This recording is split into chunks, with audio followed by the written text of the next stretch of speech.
جن کے اوپر رمضان کے روزے فرض نہیں ہے، جن کو فدیہ دینے کا حکم ہے، جو دائمی مریض ہیں، جو زندگی بھر جب تک بیمار رہیں گے اب صحیح نہیں ہو سکتے ہیں، اور ڈاکٹر نے روزہ رکھنے کو منع کیا ہے، وہ صرف ایک محتاج کھانا، ایمان کا ایک حصہ ہے یہ۔ آپ اپنے گھر کو صاف رکھتے ہیں، اپنے دل کو بھی صاف رکھیے۔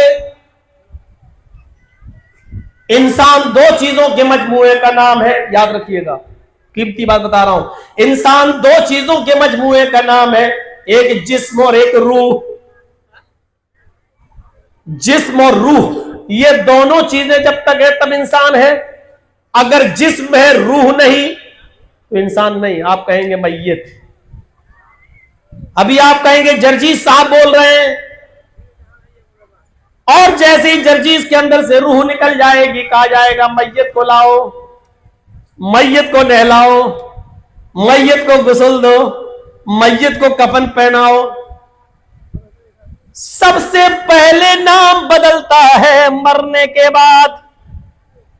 جس نام کے لیے تو مرا جاتا ہے، جس نام کے لیے تو ایک دوسرے کی جانیں لیتا ہے، جس نام کو تو باقی رکھنا چاہتا ہے، مرنے کے بعد سب سے پہلا تیرا نام چینج ہوتا ہے۔ گھمنڈ توڑ دیا۔ آج ہو جرجیز صاحب، کل مرو گے تو کہو گے میت کو لاؤ، اے مولانا صاحب آئیے میت کا جنازہ پڑھا دیجیے۔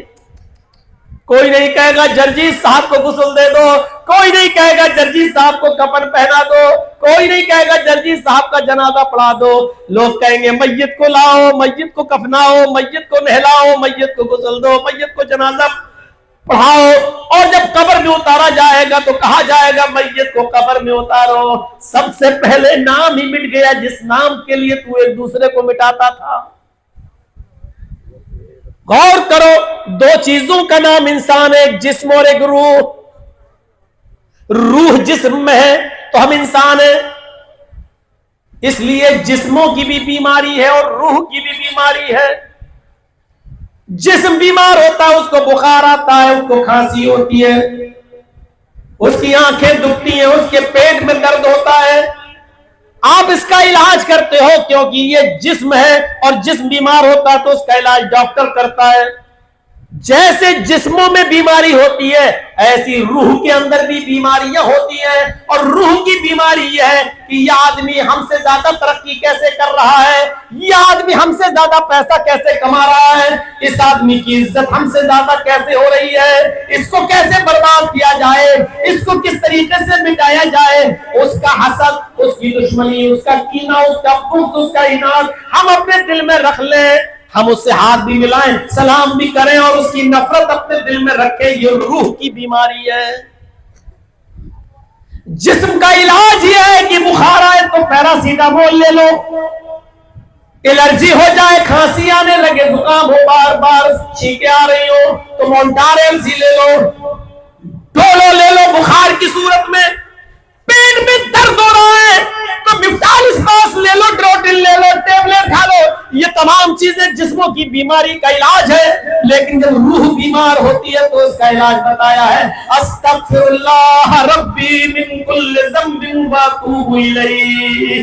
اے اللہ میری بخشش فرما، میری مغفرت فرما، اے اللہ میں تیری طرف رجوع کر رہا ہوں، ہر گناہ سے میں توبہ کر رہا ہوں۔ یہ روح کے اندر جب بیماری پیدا ہوتی ہے تو یہ اس کا علاج ہے۔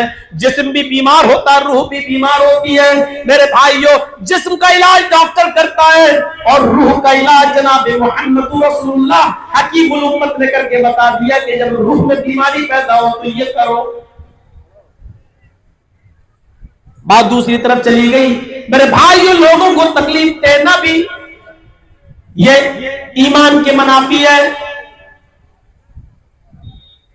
رات میں اٹھ گئے فجر سے پہلے رمضان کے مہینے میں، پکڑ لیا مائک، لگے زور زور سے، روزے دار بھائیو اٹھئے، سحری کیجئے، اتنے بج گئے ہیں، یہ ٹائم ہو گیا ہے۔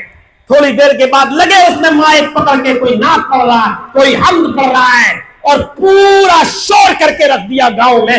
کس نے یہ اجازت دی تمہیں؟ کس نے یہ پاور دیا تمہیں؟ کہاں کی شریعت ہے تمہیں؟ یہ اجازت دے رہی ہے. یہ بھی لوگوں کو تکلیف دینا ہے.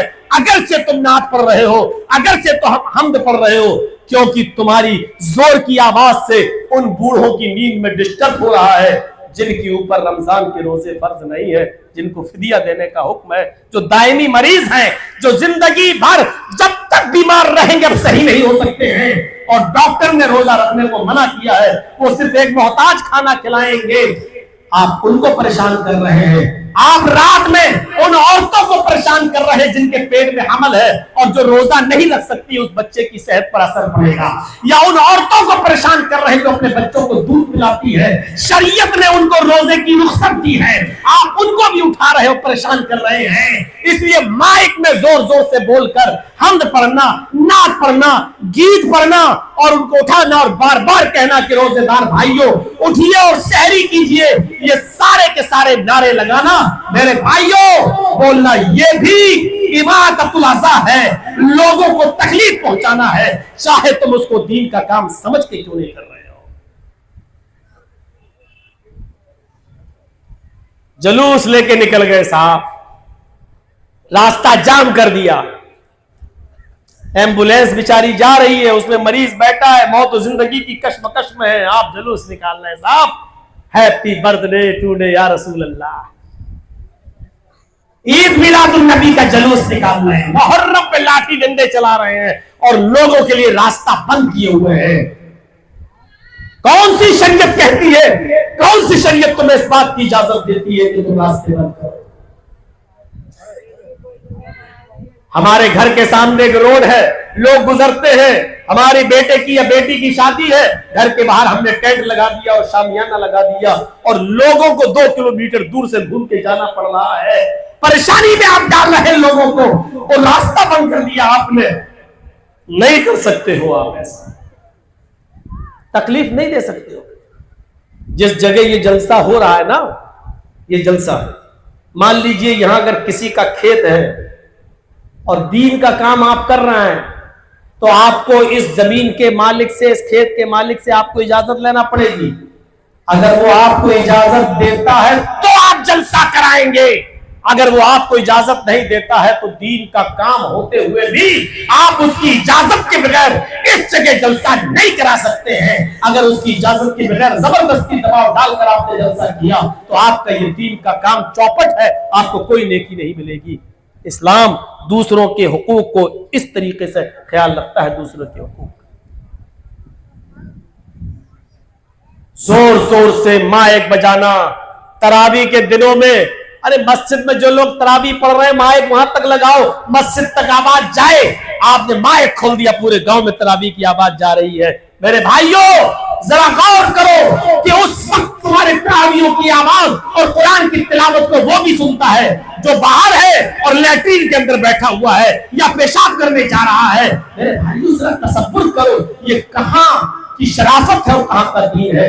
دین کا اس سے کوئی تعلق نہیں ہے.